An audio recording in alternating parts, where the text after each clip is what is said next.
YouTube, another video for you today. This is a short work that I wanted to review for you and share my initial thoughts. This is something you can read in one sitting, very short, but full of very useful information for the practicing witch or anybody else who is interested in idols and other magical items in history. So we're looking at Idolatry Restor'd, also by Daniel Schulk, 3 Hands Press. This is another leather-bound edition, just some beautiful green and yellow end papers on this one. And since 3 Hands Press, with Zonon Publishing, they have their deluxe editions. This is technically a limited edition, I believe, is what they called it. Yeah, there's only 66 of this particular model. Yep. So another very rare find. I only ever saw this listed once, and I bought it. So yeah, it's kind of wondering if I'll see another one at some point. But it opens up with kind of a summary. There's a quarterly called The Cauldron, and Idolatry Restor'd was one of the, or I guess maybe it was the topic. I'm not too familiar with The Cauldron.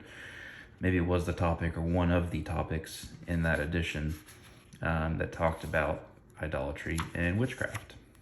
And it really sets the stage that within typical religions, Judaism, Christianity, Islam, they all denounce, for the most part, the use of holy icons or idols. Although they use crosses or the image of Mary or the cube in Mecca, so on and so forth. And it gets into that throughout this book, including the bronze serpent, which was used for deliverance after the children of Israel were bit by serpents. And then after its use, it was, oh, this is an idol, we can't have this. So a lot of paradox and hypocrisy throughout the Bible, which is no surprise. But just the use of images in witchcraft is something that is around us, but until I read this book, it didn't really put everything in perspective. We see different icons maybe on our shrines or our altars, or if somebody posts a picture of theirs online, we can see those same types of things.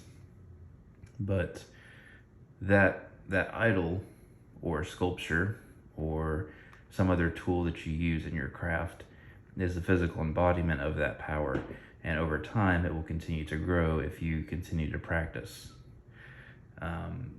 A lot of this, again, referenced in this book, goes into the intent, and it's better if you can create it yourself than having somebody else, even of a magical inclination, like a smith or metalworker of some sort, having them create it. If you can create it yourself, that's even better. There's a stronger connection, and that's actually what Schulk did at one point. He went to, I believe it was a bronze smith, and created his own image, or images and tools for use.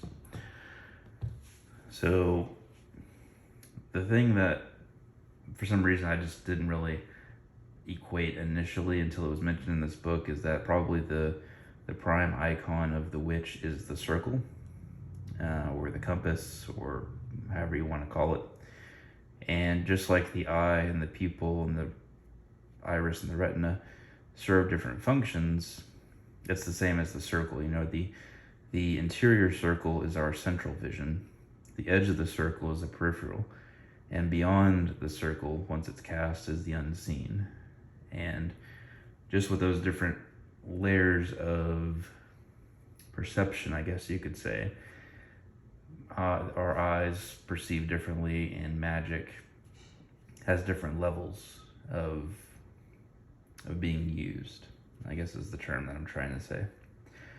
And with the images, even though the book technically is focused more on idols, sculptures, he does mention amulets, he mentions sigils, and drawings of a magic or occult nature, and the importance of guarding our subconscious when we are looking at perhaps an unknown image or a sigil that we don't know what it does.